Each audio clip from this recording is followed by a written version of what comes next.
એવું સ્મિત લાગણી તમારી લાગતી જાણે ગાય છે ફૂલો ગીત લાગણીથી લથબથતા અને પ્રેમથી પ્રજ્વલિત આજના આ પ્રજાસત્તાક દિન પર્વ પર આદરણીય ગુરુજી તથા વહાલા વિદ્યાર્થી મિત્રોને પાંચણિયા ખુશીના કોટી કોટી વંદન છે વાણી મારી ગુજરાતી ને ભૂમિમાં ગુજરાત ને વેશભૂષા વિદેશી પણ ગૌરવ આ ગુજરાત ગુજરાત શબ્દ સાંભળતાની સાથે જ એક ગુજરાતીના મનમાં હર્ષ આનંદ અને ગૌરવની લાગણી આવે છે ગુજરાતની ધરા ધન્ય છે ગુજરાતનો ઇતિહાસ રણીકરણી ભાષા વેશભૂષા પ્રદેશ લોકનૃત્ય ગરબા અને ખાસ કરીને ગુજરાતીઓનો ખોરાક તો દેશ વિદેશમાં પણ જાણીતો છે ગુજરાતના લોકો એટલે લાગણીનો દરિયો જ્યાં જ્યાં વસે ગુજરાતી તેટલું મોટું ગુજરાત એટલે કે જ્યાં જ્યાં વસે ગુજરાતી ત્યાં ત્યાં સદાકાળ ગુજરાત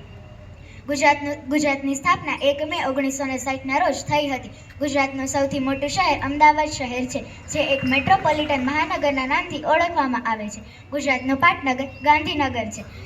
શ્રી કૃષ્ણ ગુજરાતને મળેલા દરિયા કિનારાથી જ ગુજરાત આટલું પ્રસિદ્ધ છે શ્રી કૃષ્ણ ભગવાને પશ્ચિમ દિશામાં દરિયા કિનારે નજીક દ્વારિકા નગરી વસાવી હતી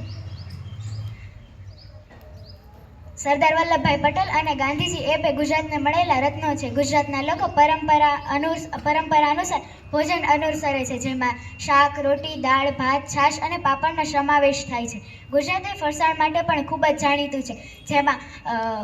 ફાફડા જલેબી ખમણ ઢોકળા મુઠિયા વગેરેનો સમાવેશ થાય છે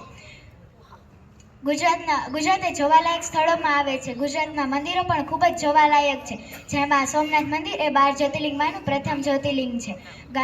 ગાંધીજી આપણા ગુજરાતના હતા સરદાર વલ્લભભાઈ પટેલ પણ આપણા જ હતા ગુજરાતના જ હતા મોરારજી દેસાઈ એ રાષ્ટ્ર સિદ્ધાંતવાદી અને રાષ્ટ્રપ્રેમી વડાપ્રધાન હતા 600 જેટલા અખંડ દેશવાસીઓને ગુજરાતમાં જોડ્યા એવા સરદાર વલ્લભભાઈ પટેલ પણ ગુજરાતના જ હતા અત્યારે હાલના આપણા વડાપ્રધાન એટલે કે શ્રી નરેન્દ્ર મોદીજી પણ આપણા ગુજરાતના જ છે આપણે ગુજરાતી હોવાનો ગર્વ અનુભવવો જોઈએ એટલે તો કહેવાય છે ધન્ય ધરા આ ગુજરાતની જય હિન્દ જય જય ગરવી ગુજરાત અસ્તુ